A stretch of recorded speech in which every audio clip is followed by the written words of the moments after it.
Immanuel Kant ने 2 बिल्लियां पाल रखी थी।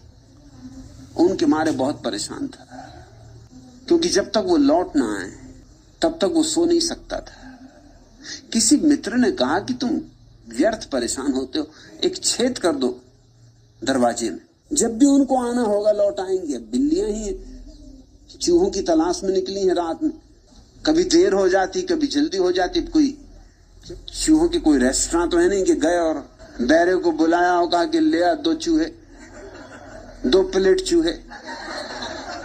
खोजेंगी बेचारी, कहीं पाएंगी, कभी देर से पाएंगी, कभी जल्दी।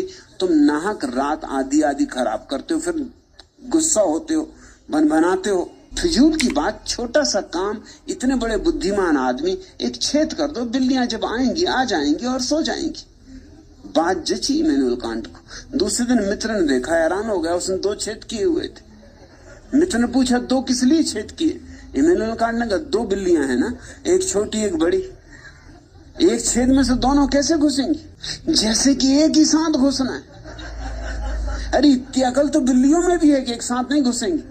मगर दार्शनिकों की अकल का क्या कहो, उसने गणित के हिसाब से 2 छेद कर दिए। एक बड़ी बिल्ली के लिए बड़ा छेद, एक छोटी बिल्ली के लिए छोटा छेद।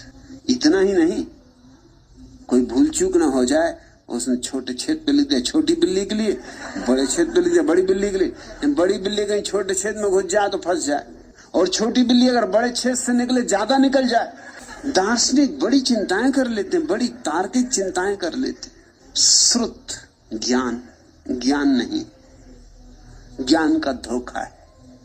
इसलिए सूत्र ठीक कहता है कि अगर गुरु के पास रहकर अहंकार को समर्पित न किया तो तुम जान ना पाओगे। गुरु के पास सुनते ही मत रहना, क्योंकि सुनने का काम तो 2 कौड़ी के पंडित करवा देते। सत्यनारायण की कथा कोई भी करवा देता, न उसमें सत्य होता न नारायण होते, कथा पूरी हो जाती।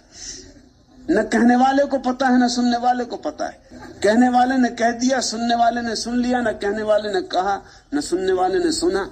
बात जहां थी वहीं के वहीं रही, किसी को लेना देना भी नहीं।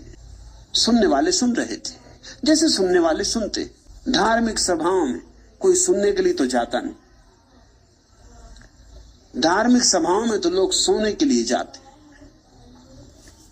चिकित्सक तक जिनको नींद नहीं आती, अनिद्रा की बीमारी, उनसे कहते भैया सत्संग करो।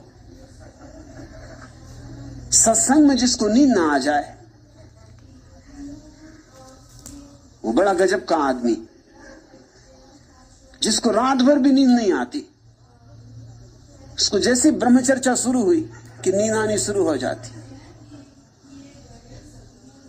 और फिर दिन भर के थके मांदे लोग सांझ को धिकण का भाषण सुनने आए थे।